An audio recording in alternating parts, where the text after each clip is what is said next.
Anak-anak, kali ini kalian akan belajar video pembelajaran kelas 3 semester 2 tema 8 yaitu Prajamuda Karana, subtema 4 Aku Suka Berkarya, pembelajaran 1. Apakah kalian sudah siap belajar? Baik, kita mulai ya anak-anak. Nah anak-anak, gambar apakah yang kalian lihat ini? Apakah kalian pernah melihat gambar ini sebelumnya? Tentu kalian pernah melihat gambar ini ya. Gambar ini ada di sekolah kita.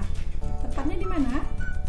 Ya benar, ada di atas menuju ke tangga Bu, menuju ke lantai 2. Ya, Dena ini adalah Dena sekolah kita, yaitu Dena SD Negeri 16 Kecamatan Pontianak Kota.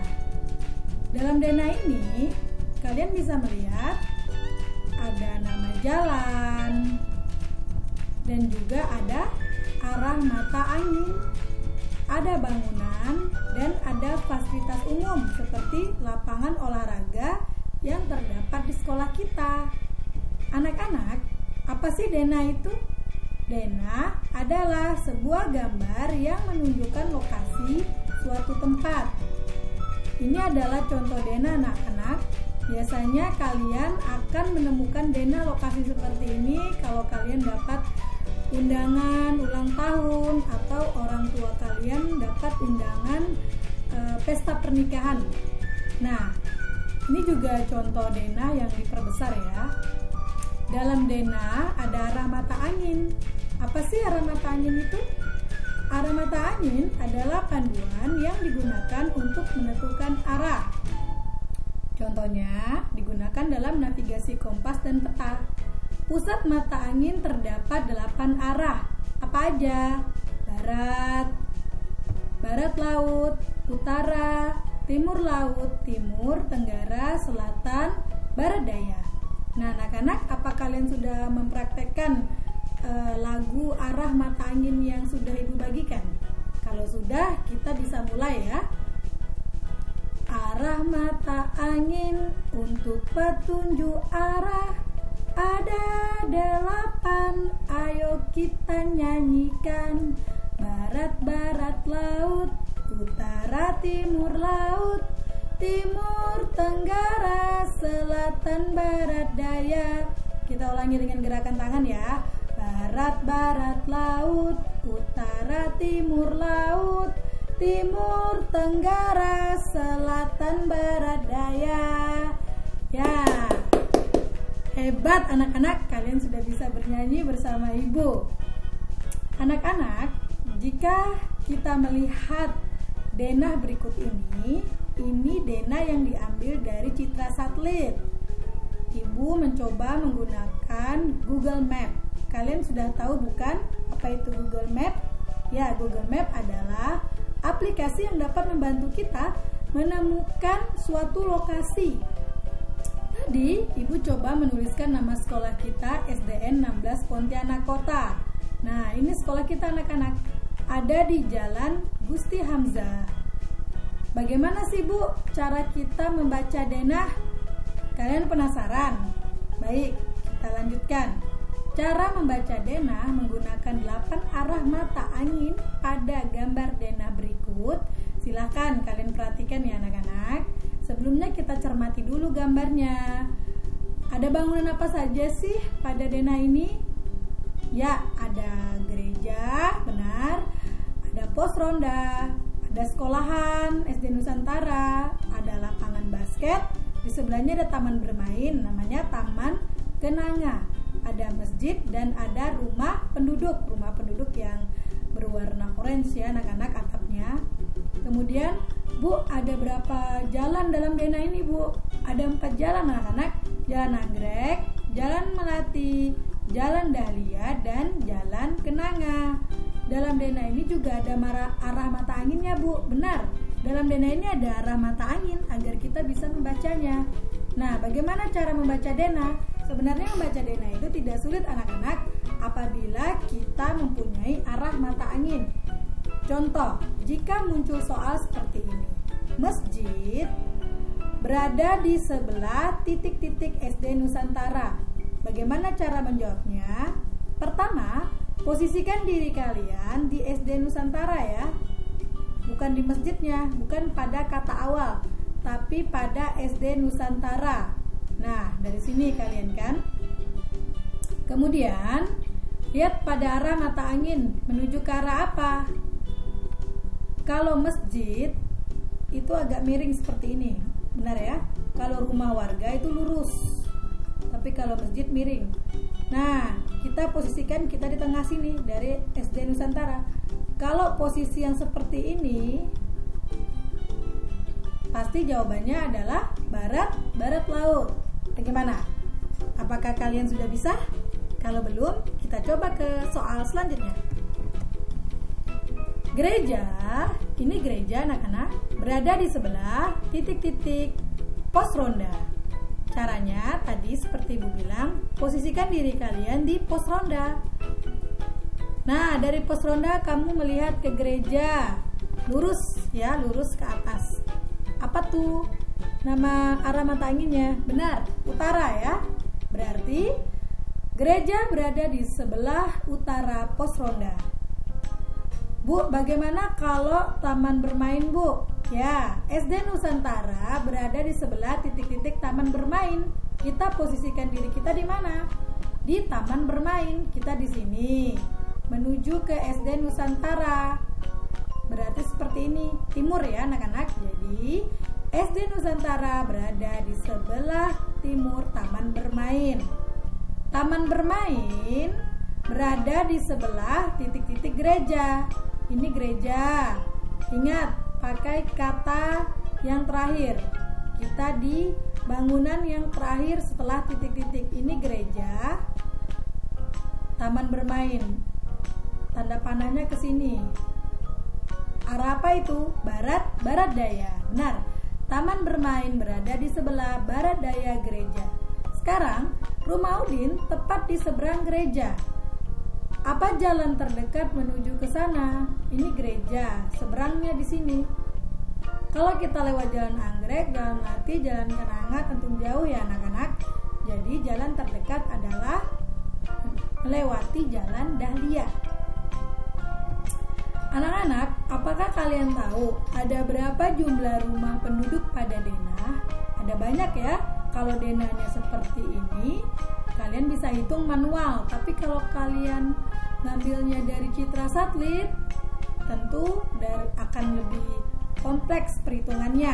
Nah, kalau kalian ingin menghitung jumlah penduduk pada denah, kalian dapat mengetahuinya dengan gampang, yaitu kalian dapat melihatnya dengan bantuan diagram batang. Apa sih diagram batang itu? Diagram batang atau diagram balok adalah grafik yang menunjukkan angka atau nilai dalam bentuk persegi panjang atau bujur sangkar. Diagram batang terbagi menjadi dua anak-anak. Ada yang vertikal atau tegak, ada diagram batang yang horizontal seperti ini atau datar. Pada pembelajaran kali ini, kalian akan belajar tentang diagram batang vertikal atau tegak. Ini contohnya. Ini adalah diagram batang tegak atau vertikal. Nah, dalam diagram ini menginformasikan banyaknya rumah. Ada rumah yang berada di Jalan Mawar diwakili oleh diagram grafik batang yang berwarna biru. Ada rumah yang berada di Jalan Anggrek diwakili oleh grafik batang yang berwarna merah. Ada rumah yang di Jalan Kamboja, di sini simbolnya hijau, berarti grafik batang ini mewakili jumlah rumah yang ada di Jalan Kamboja. Kemudian ada rumah yang berada di Jalan Lili. Grafik batang ini menunjukkan rumah yang berada di Jalan Lili. Sekarang, apabila kalian menemukan pertanyaan, berapa banyak perbedaan rumah di Jalan Lili dan Jalan Kamboja? Kalau udah perbedaan berarti selisih. Kalau sudah selisih berarti kalian gunakan pengurangan. Untuk mengurangkannya tentu kita harus lihat dulu mana yang lebih besar, jumlah lebih besar yang kita kurangkan dengan jumlah yang lebih kecil. Soalnya adalah berapa banyak perbedaan rumah di Jalan Lili? Pertama kita lihat rumah di Jalan Lili itu yang warna ungu ini anak-anak ya. Nah, ini kan Jalan Lili kan, ini ungu. Ini grafik batangnya. Kita lihat ada berapa sih? Ada 60. Kita tulis.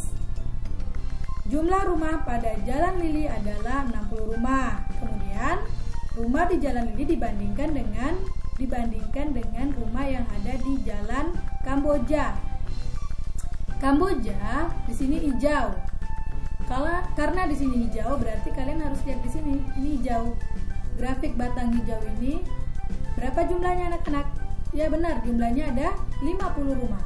Kemudian, untuk menghitung perbedaan atau selisih rumah di Jalan Lili dan Kamboja, kalian kurangkan. Rumah di Jalan Lili 60 rumah dikurang rumah di Jalan Kamboja 50 rumah, hasilnya adalah 10 rumah. Bagaimana anak-anak? Kalian sudah bisa? Kalau sudah bisa, bagus. Kalian adalah anak-anak hebat. Selanjutnya, jika soalnya menanyakan jumlah keseluruhan rumah, berarti kalian harus mengetahui masing-masing rumah yang ada di jalan, tiap jalan itu berapa jumlahnya. Kemudian kalian jumlahkan keseluruhannya. Sini kan ada 4 grafik atau ada 4 jalan ya, yang warna biru, warna merah, hijau, dan warna ungu.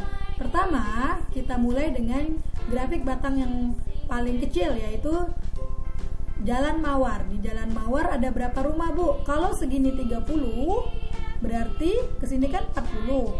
Ini ada jarak sekitar 10. Setengah ini kira-kira ya, berarti 35 rumah. Kemudian jumlah rumah pada Jalan Anggrek. Dan anggrek yang berwarna merah juga sama, ini 40, setengahnya berarti 45 rumah. Jumlah rumah pada Jalan Kamboja, kalau kayak gini pas anak-anak, langsung ini 50. Kemudian jumlah rumah pada Jalan Lili ini juga langsung pas 60 rumah. Caranya kita tambahin semuanya, 35 ditambah 45 ditambah 50 tambah 60 sama dengan 190 rumah. Nah anak-anak, sebuah bangunan pada denah dapat diilustrasikan menggunakan model atau maket rumah. Apakah kalian tahu pengertian model atau maket rumah? Model atau maket rumah adalah sebuah miniatur atau model suatu bentuk yang meniru dari bangunan atau objek benda lainnya yang berukuran besar yang dibuat dalam bentuk ukuran yang kecil atau miniatur. Nah ini miniatur rumah ya, miniatur perumahan. Rata-rata bentuknya seperti ini. Ini miniatur rumah juga. Ini rumah sederhana. Nah ini rumah yang lengkap anak-anak. Ada pagarnya, ada kendaraan, dan ada tamannya. Kalau seperti ini, maket rumah yang nomor 1 dan 2, kalian tahu nggak dari bahan apa? Benar, dari bahan kertas. Sedangkan Bu, yang ketiga ini, ya ini perpaduan. Ada atapnya kertas, tapi bawahnya ini dari kardus. Bagaimana teknik untuk membuat model rumah dari kertas? Ada 3 teknik anak-anak. Yang pertama teknik potong, yang kedua teknik lipat, dan yang ketiga teknik sambung. Teknik potong adalah memotong atau memisahkan benda menjadi beberapa bagian. Nah, kalian bisa lihat di sini gambarnya ya. Dipotong menggunakan alat gunting. Bu, selain menggunakan gunting, kita bisa memotong menggunakan apa lagi? Kita bisa menggunakan penggaris, kita bisa menggunakan pisau, kita bisa menggunakan cutter. Teknik selanjutnya adalah teknik lipat. Teknik melipat adalah merangkap 2 atau lebih suatu benda seperti ini. Kertas ini, kertas origami, dilipat 1 kali, kemudian bisa lagi dilipat 2 kali, kiri dan kanannya. Teknik yang ketiga adalah teknik sambung. Bu, untuk menyambung apakah kita hanya bisa menggunakan lem? Tentu tidak. Kalian bisa menggunakan jarum ya, jarum dan benang.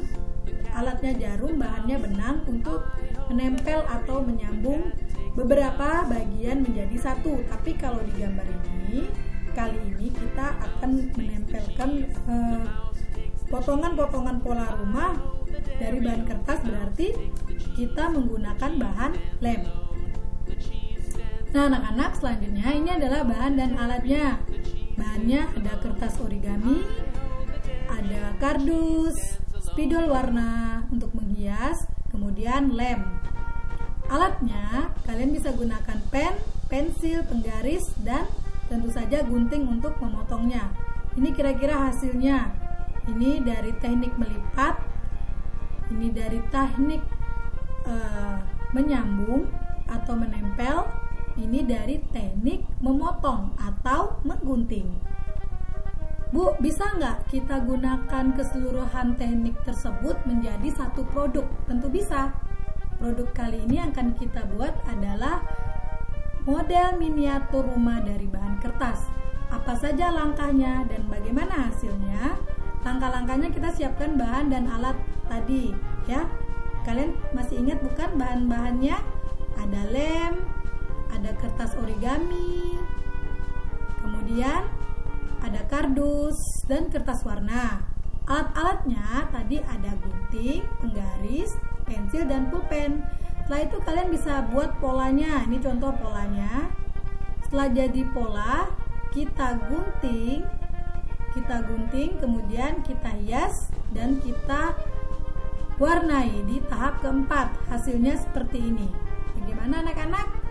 Mudah bukan? Membuat pola paket dari bahan kertas. Kemudian kalian juga sudah belajar tentang membaca grafik dan juga sudah belajar tentang membaca Dena. Terima kasih anak-anak. Tetap semangat ya belajar di rumahnya. Assalamualaikum warahmatullahi wabarakatuh.